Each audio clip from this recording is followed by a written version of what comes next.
Welcome to my YouTube channel the genius guru. कल मैंने आप लोगों को सजीवों के लक्षण के बारे में पढ़ाया था। कल मैंने बताया था कि सजीवों के लक्षण 13 होते हैं, उससे भी अधिक होते हैं, लेकिन मैंने 13 मेंशन किया था। तो आज क्या करेंगे, सभी के बारे में हम लोग क्या करेंगे, डिटेल पढ़ेंगे। क्या पढ़ेंगे? डिटेल पढ़ेंगे। तो सबसे पहले इसमें है वृद्धि। मैंने बताया था सबसे पहले तो क्या था, जन्म था। उसके बाद से क्या थी, वृद्धि थी। तो आज हम लोग क्या करेंगे, वृद्धि के बारे में क्या करेंगे, डिटेल पढ़ने की कोशिश करेंगे। ठीक है। तो सबसे पहले ये हमारा क्या है, वृद्धि। इसको इंग्लिश में क्या कहते हैं, ग्रोथ कहते हैं। क्या कहेंगे, ग्रोथ कहेंगे। तो यदि परिभाषा की बात करेंगे तो आप जानते हैं कि वह प्रक्रिया जिसमें जीवों के भार, उसके आकार और उसकी संख्या में जब बढ़ोतरी हो जाती है तो उसी को हम लोग क्या कहते हैं, वृद्धि कहते हैं। क्या कहेंगे, वृद्धि। तो मैंने इसमें बताया था कि यह सजीवों के भी लक्षण होते हैं, यानी सजीवों में भी क्या होती है, वृद्धि होती है। और किसमें होती है, निर्जीवों में भी क्या होती है, वृद्धि होती है। लेकिन मैंने इसमें बताया था कि सजीवों और निर्जीवों में कुछ क्या होते हैं, अंतर होते हैं। उस अंतर को क्या करेंगे, यहाँ पे समझेंगे। तो परिभाषा क्या है कि वह प्रक्रिया जिसमें जीवों के भार, उसके आकार और संख्या में जब बढ़ोतरी होती है तो उसी को हम लोग क्या कहते हैं, वृद्धि कहते हैं। क्या कहेंगे, वृद्धि। अब समझेंगे क्या कि वृद्धि जो होती है दो तरह का होता है। एक होता है बाह्य वृद्धि।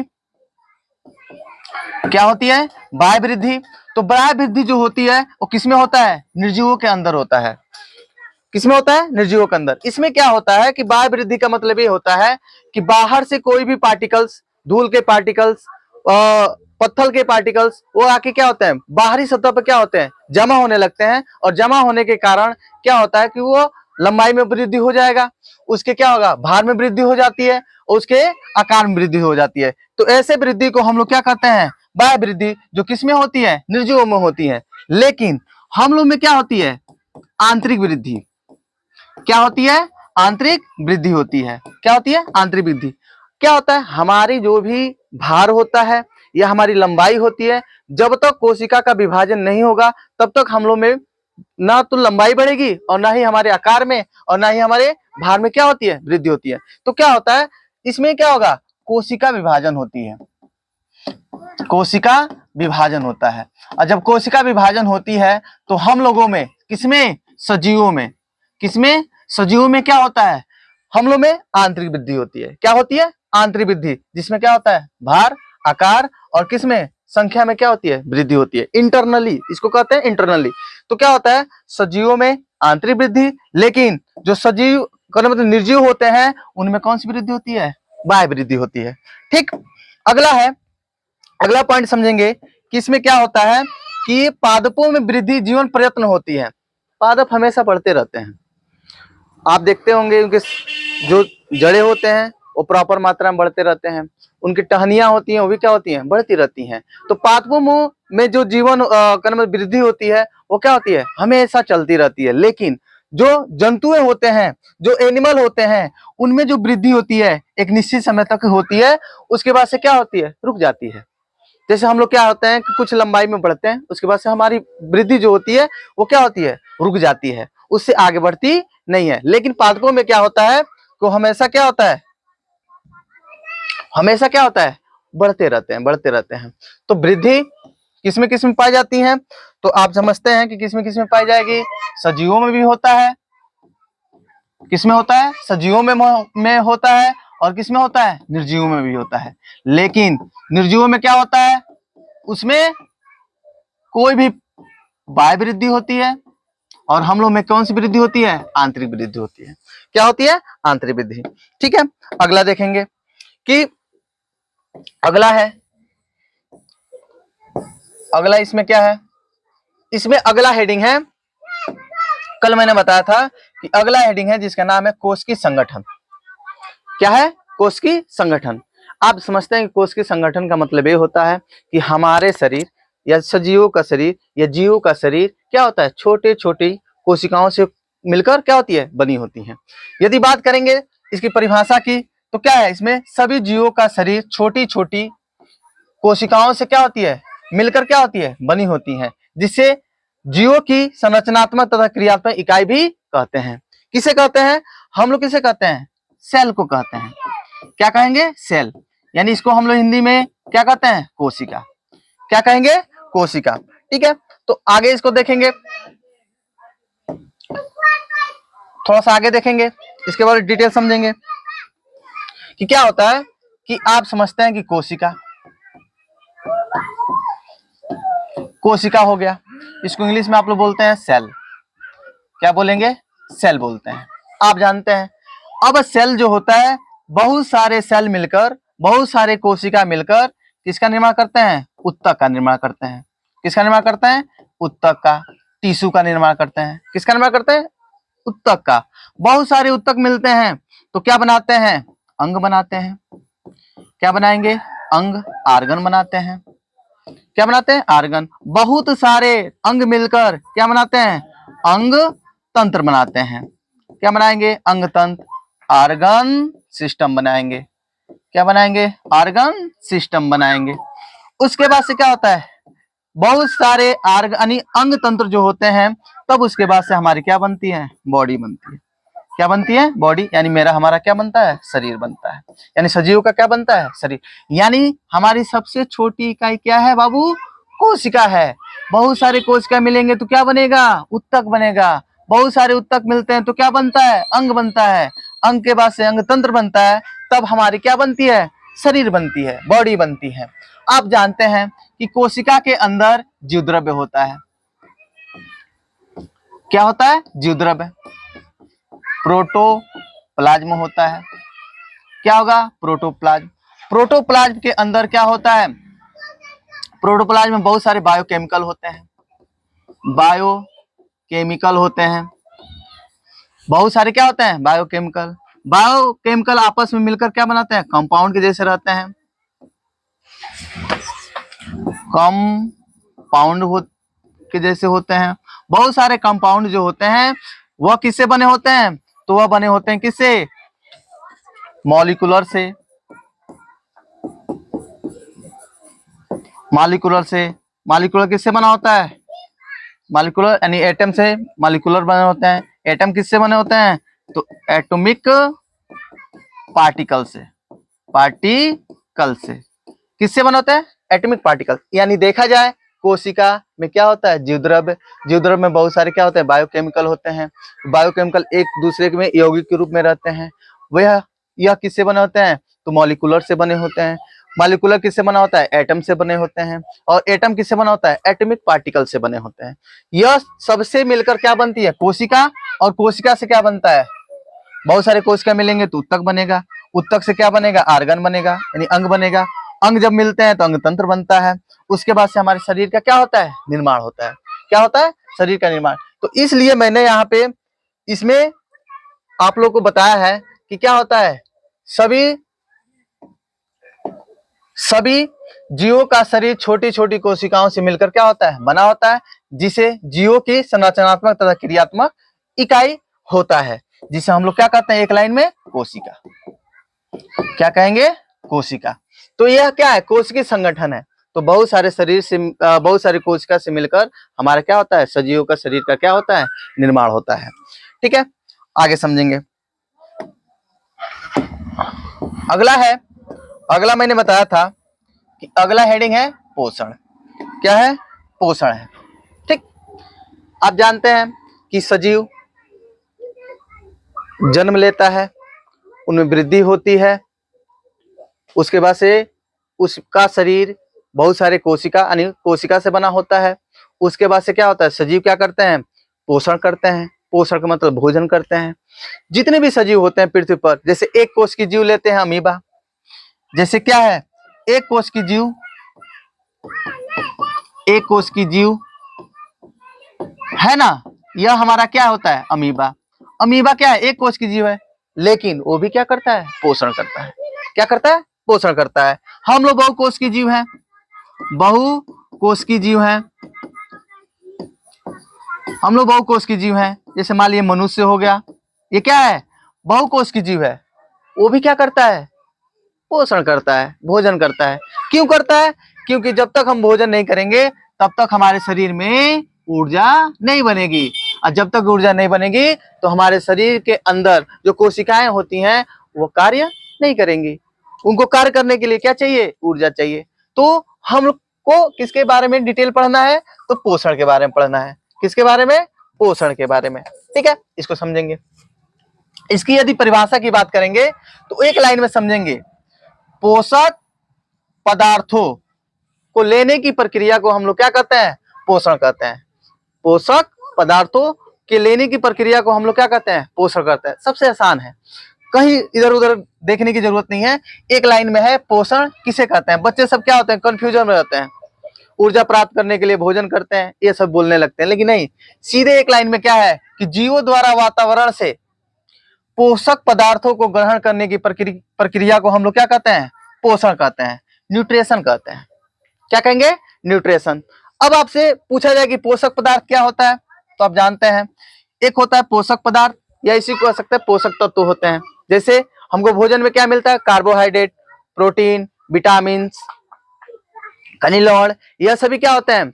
हमको भोजन से मिल जाती हैं। यह सभी संयुक्त होकर क्या बनाती है? हमारे शरीर में कोशिका के अंदर माइटोकॉन्ड्रिया में जाती है, और जब कोशिका के अंदर माइटोकॉन्ड्रिया में जाती है तो ऑक्सीजन की उपस्थिति में वहां पे क्या होती है? रासायनिक अभिक्रियाएं होती हैं, जिसके फलस्वरूप हमारे शरीर में क्या बनती है? कार्बन डाइऑक्साइड बनती है। उसके बाद से क्या बनता है? ऊर्जा बनता है, और हमारे शरीर में जल बनता है। तो क्या होता है? जल, और हम CO2 जो कार्बन डाइऑक्साइड होता है उसको शरीर से क्या कर देते हैं? बाहर कर लेते हैं, लेकिन हमारे ऊर्जा जो होती है हमारे शरीर में रहती है, जिसकी वजह से हम क्या करते हैं? कार्य करते हैं। ठीक है, तो पोषण किसे कहते हैं? जीवों द्वारा वातावरण से पोषक पदार्थों को ग्रहण करने की प्रक्रिया को हम लोग क्या कहते हैं? पोषण कहते हैं। क्या कहेंगे? पोषण। हम पोषण क्यों करते हैं, यानी भोजन क्यों करते हैं? तो हमको क्या चाहिए? ऊर्जा चाहिए, और जब तक हमको ऊर्जा नहीं मिलेगी तो हम कोई कार्य नहीं कर सकते। ठीक है, तो ये सजीवों का मोस्ट इंपॉर्टेंट देखा जाए तो लक्षण है कि जितने भी पृथ्वी पर सजीव होते हैं, चाहे एक कोष की अमीबा हो गया या बहु कोष की मनुष्य हो गया, वह सभी क्या करते हैं? पोषण करते हैं। क्या करते हैं? पोषण करते हैं। यदि बात करेंगे पोषण की प्रकार का, तो पोषण के प्रकार में दो तरह के पोषण होते हैं। एक होता है स्वपोषी पोषण, एक होता है क्या? परपोषी पोषण। आप जानते हैं कि स्वपोषी पोषण किसे कहते हैं?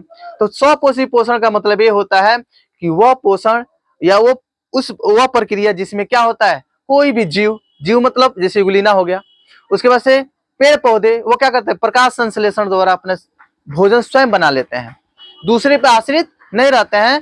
तो वैसे पोषण को हम लोग क्या कहते हैं? स्वपोषी।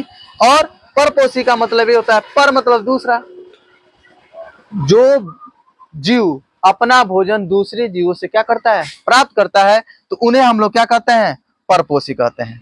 क्या कहेंगे? परपोषी। इसका डिटेल वीडियो है, बहुत सारी डिटेल इसकी वीडियो इस पर बनाई जाती है, बताई जाती है बच्चों को, लेकिन हमको यहाँ पे क्या बताना है? केवल बताना है क्या? सजीव के कौन लक्षण होते हैं, कौन लक्षण नहीं होते हैं। ठीक है, तो मैंने आपको बताया कि पोषण क्या होता है। आप जानते हैं कि पोषक पदार्थों को ग्रहण करने की प्रक्रिया को हम लोग क्या कहते हैं? पोषण कहते हैं। हम लोग पोषण यानी भोजन या न्यूट्रिशन क्यों लेते हैं? तो ऊर्जा प्राप्त करने के लिए। क्या प्राप्त करने के लिए? ऊर्जा प्राप्त करने के लिए। तो मैंने बताया कि पोषण के कितने प्रकार होते हैं? दो प्रकार, एक होता है स्वपोषी, एक होता है परपोषी। जो जीव अपना भोजन स्वयं बना लेता है उसे हम लोग क्या कहते हैं? स्वपोषी पोषण। और परपोषी पोषण किसे कहते हैं? वे जीव जो अपना भोजन दूसरे जीवों से या दूसरे पेड़ पौधों से प्राप्त करता है, तो हम लोग उसको क्या कहते हैं? परपोषी कहते हैं। क्या कहेंगे? परपोषी। आगे चलेंगे, इसके बाद से देखेंगे, अब देखेंगे आगे जो है, उसके बाद से क्या है? श्वसन है। क्या है? श्वसन। ये भी सजीव का लक्षण है, श्वसन। जितने भी पृथ्वी पे सजीव होते हैं वह पोषण भी करते हैं, श्वसन भी करते हैं, उसके बाद से उत्सर्जन भी करते हैं। उनमें उपापचयी क्रियाएं होती हैं, वो गमन भी करते हैं, उनमें संवेदनशीलता उत्तेजनशीलता होती है। उसके बाद से उनकी क्या हो जाती है? मृत्यु हो जाती है। तो ये क्या है? सजीवों के सभी क्या है? गुण है, लक्षण है। ठीक है, आगे देखेंगे, हम पढ़ेंगे किसके बारे में? श्वसन के बारे में, रेस्पायरेशन। बहुत सारे छोटे छोटे बच्चे या बड़े बड़े बच्चे जो होते हैं, रेस्पायरेशन का असली जो परिभाषा होता है वो नहीं बता पाते हैं। जैसे क्या होता है कि बहुत सारे छोटे छोटे क्लासों में कोई टीचर होता पढ़ा देता है कि ऑक्सीजन को लेना, कार्बन डाइऑक्साइड को छोड़ देना। क्या कहते हैं उसको? श्वसन कहते हैं। लेकिन श्वसन उसको नहीं कहते हैं। श्वसन किसे कहते हैं यहाँ पे समझेंगे। क्या है कि श्वसन वह प्रक्रिया है जिसमें वायुमंडलीय ऑक्सीजन को ग्रहण करके जटिल भोज्य पदार्थों का ऑक्सीकरण कर ऊर्जा उत्पन्न होती है या उत्पन्न की जाती है, उसी को क्या कहते हैं? श्वसन कहते हैं। यानी एक लाइन में समझेंगे, जब भोज्य पदार्थों के ऊपर ऑक्सीकरण की प्रक्रिया होती है, ऑक्सीजन की उपस्थिति में कोई भी रासायनिक क्रिया होगी, तो उसके फलस्वरूप हमारे शरीर में CO2 बनता है, जल बनता है, तब उसके बाद से क्या बनता है? ATP के रूप में क्या बनती है? ऊर्जा बनती है। तो क्या होता है? CO2 जो बनता है उसको हम शरीर से क्या कर देते हैं? बाहर कर देते हैं। तो यहाँ पे समझेंगे क्या कि श्वसन किसे कहेंगे?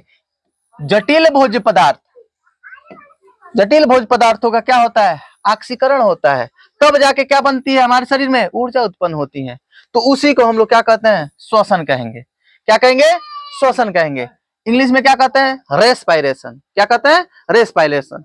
अब क्या है, कुछ बच्चे बताते हैं कि सर ऑक्सीजन को लेना, कार्बन डाइऑक्साइड को छोड़ना, वो क्या कहते हैं? श्वसन कहते हैं। नहीं, उसको श्वसन नहीं कहते हैं, उसको हम लोग श्वास कहते हैं हिंदी में, और इंग्लिश में ब्रीथिंग कहते हैं। क्या कहते हैं? ब्रीथिंग। ठीक है, तो आप इसको थोड़ा बहुत समीकरण के द्वारा समझेंगे, इसको थोड़ा समीकरण के द्वारा समझेंगे। यहाँ पे जैसे हमको भोजन से क्या मिलता है? ग्लूकोज मिलता है। भोजन से क्या मिलेगा? ग्लूकोज। आप जानते हैं कि वातावरण से हमको क्या मिलेगा? ऑक्सीजन मिलेगा। ठीक, ये दोनों मिलेंगे तो कुछ रासायनिक क्रिया होगी, यानी ऑक्सीकरण होगा। ऑक्सीकरण होगा। जब ऑक्सीकरण होगा तो हमारे शरीर में क्या बनेगा? कोशिका के अंदर माइटोकॉन्ड्रिया में जल बनेगा, प्लस में कार्बन डाइऑक्साइड बनेगी, कार्बन डाइऑक्साइड बनेगा, कार्बन डाइऑक्साइड बनेगा। उसके बाद से ATP के रूप में हमारे शरीर में क्या बनती है? ऊर्जा बनती है। क्या बनती है? ऊर्जा बनती है। तो क्या है? ग्लूकोज हमें भोजन से मिला, वातावरण से क्या मिला? हमको ऑक्सीजन मिला, दोनों मिलेंगे तो एक रासायनिक अभिक्रिया होती है जिसे ऑक्सीकरण कहते हैं। उसके फलस्वरूप हमारे शरीर में क्या बनेगा? जल, कार्बन डाइऑक्साइड, और क्या बनता है? ATP के रूप में क्या बनता है? ऊर्जा बनता है। तो हमारी कोशिका क्या करती है? इस ऊर्जा को लेकर कार्य करने, जिसके कारण हमारे शरीर पूरा क्या करता है? कार्य करता है। जब तक ऊर्जा रहती है तब तो हम लोग क्या करते हैं? कार्य करते हैं। अब क्या करते हैं? ये कार्बन डाइऑक्साइड जो हमारे शरीर के लिए क्या होता है? हानिकारक होता है, और जल भी थोड़ा सा क्या होता है? हानिकारक होता है। तो इन दोनों को हम लोग क्या करते हैं? शरीर से बाहर निकाल देते हैं। तो क्या है? ग्लूकोज आप समझते हैं कि किससे लिया गया? मैंने ग्लूकोज हम किससे मिलता है? तो भोज्य पदार्थों से। उसके ऊपर क्या होता है? ऑक्सीजन जब क्रिया करेगी, ऑक्सीकरण होगा, तब जाके हमारे शरीर में क्या बनती है? ऊर्जा। तो इस प्रक्रिया को हम लोग क्या कहते हैं? श्वसन कहेंगे। क्या कहेंगे? श्वसन। क्या कहेंगे? श्वसन कहेंगे। ठीक है, थोड़ा आगे चलते हैं, आगे समझेंगे। अगला हेडिंग कौन सा है? अगला हेडिंग है उत्सर्जन। अगला हेडिंग है उत्सर्जन। ठीक है, एक्सक्रेशन इंग्लिश में बोला जाता है इसको। आप समझेंगे कि जब हमारे शरीर में ऊर्जा बन रहा है, अभी मैंने बताया कि जब ऊर्जा बनता है तो हमारे शरीर में कुछ हानिकारक पदार्थ भी बनते हैं, जैसे CO2 हो गया।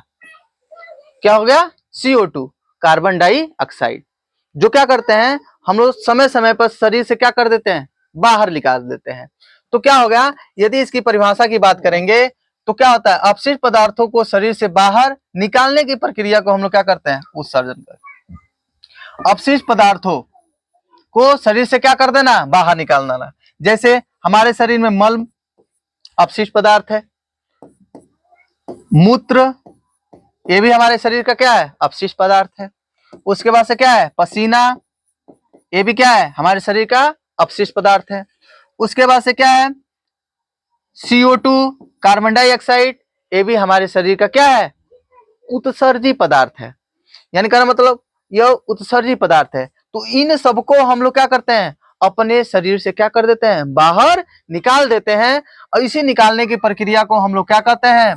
तो हम लोग कहेंगे क्या? उत्सर्जन। क्या कहेंगे? उत्सर्जन कहते हैं। इंग्लिश में क्या कहेंगे? एक्सक्रीशन। आप जानते हैं कि उत्सर्जन जो होता है वह जंतुओं में भी होती है, और किसमें होती है? पादपों में होती हैं। आप जानते हैं कि जंतु और पादप दोनों क्या हैं बाबू? ये दोनों क्या हैं? सजीव हैं। दोनों क्या हैं? सजीव। और मैं पढ़ा रहा हूं क्या? सजीवों के लक्षण पढ़ा रहा हूं। तो इसमें क्या? उत्सर्जन, यह सजीवों का क्या है? लक्षण है। तो उत्सर्जन में क्या होता है? कोई भी हमारे शरीर में हानिकारक पदार्थ बनते हैं, वह हम अपने शरीर से क्या कर देते हैं? बाहर निकाल देते हैं। तो उसी को हम लोग क्या कहते हैं? उत्सर्जन कहते हैं। क्या कहेंगे? उत्सर्जन। ठीक है। तो हमारे शरीर में क्या होता है? कुछ उत्सर्जी पदार्थ होते हैं। उत्सर्जी पदार्थ, हमारे शरीर में कुछ उत्सर्जी पदार्थ बनते हैं, जैसे मल, मूत्र, पसीना, मल, मूत्र, पसीना, उसके बाद से क्या? CO2, ETC। यह सभी क्या होता है? हमारे शरीर का अपशिष्ट उत्सर्जी पदार्थ है। यह अपशिष्ट पदार्थ है। वह क्या करते हैं? हमारे शरीर में कुछ अंग होती हैं, जिसे हम लोग क्या कहते हैं? उत्सर्जी अंग कहते हैं। क्या कहेंगे? उत्सर्जी अंग। इनके द्वारा हम क्या करते हैं? इनको शरीर से क्या कर देते हैं? बाहर निकाल देते हैं। जैसे गुदा द्वार द्वारा, गुदा द्वार, गुदा द्वार द्वारा मल को शरीर से बाहर निकाल देते हैं। उसके बाद से किडनी, ये क्या करती है? मूत्र को शरीर से बाहर निकाल देती हैं। हमारा स्किन, वो क्या करती हैं? स्किन जो होती है वह स्किन के द्वारा पसीना शरीर से बाहर निकल जाता है। और ये लंग्स जो होता है, लंग्स के द्वारा क्या होता है? CO2 जो होती हैं वो क्या होती हैं? शरीर से बाहर निकल जाता है। तो क्या है? उत्सर्जी पदार्थ मल, मूत्र, पसीना, CO2। उत्सर्जी अंग कुछ हमारे शरीर में क्या होते हैं? अंग होते हैं, जिसके द्वारा वह अपशिष्ट पदार्थ हमारे शरीर से कहाँ चले जाते हैं? बाहर चले जाते हैं। और किसके लिए ये लक्षण है? सजीवों के। यह तो मैंने बात कर दिया किसका? जो एनिमल होते हैं, यानी जंतुएं होती हैं। पादप क्या करते हैं? पादप वो भी क्या करते हैं? उनके भी शरीर में कुछ हानिकारक पदार्थ बनती हैं, जैसे बार्क। जैसे बार्क, आप लोग देखे होंगे कि जब छोटा पौधा होता है तो उसके चारों तरफ एक लेयर होता है जो ग्रीन कलर का होता है, उसी को हम लोग क्या कहते हैं? छाल कहते हैं। क्या कहेंगे? छाल। जैसे पौधा बड़ा होगा वो छाल क्या होता है? मोटा होता जाता है। तो क्या होती है? पादप की कोशिकाएं क्या करती है? धीरे धीरे अपने अपशिष्ट पदार्थों को क्या करती हैं? अपने तन यानी अपने शरीर के चारों तरफ क्या करती हैं? छोड़ती जाती हैं। और धीरे धीरे इकट्ठा होकर वो किसका रूप ले लेता है? बार्क का। किसका? बार्क का। वो क्या करता है? बार्क का रूप ले लेता है। ठीक है। अब उसमें क्या होते हैं? गोंद भी बनते हैं। क्या बनेंगे? गोद। ये भी क्या है? उसके उत्सर्जी पदार्थ हैं। क्या है? उत्सर्जी पदार्थ। तो ये सजीव के लक्षण है कि इनमें क्या होता है? पोषण भी होता है, श्वसन भी होता है, वृद्धि भी होती है, जन्म भी होता है उनका, उनके शरीर का निर्माण बहुत सारे कोशिका से होते हैं। तो अगला देखेंगे क्या है? अगला इसमें कौन सा हेडिंग है? अगला है, ठीक है। तो यह हम उत्सर्जन तक, यह वीडियो आज उत्सर्जन तक पढ़ाया जाएगा। उसके बाद से अगला नेक्स्ट वीडियो जो होगा इसके बाद आपको पढ़ाया जाएगा। यदि ये वीडियो आपको पसंद आया हो या समझ में बहुत अधिक आया हो तो इस चैनल को सब्सक्राइब कीजिए, लाइक कीजिए और क्या कीजिए? शेयर कीजिए। धन्यवाद।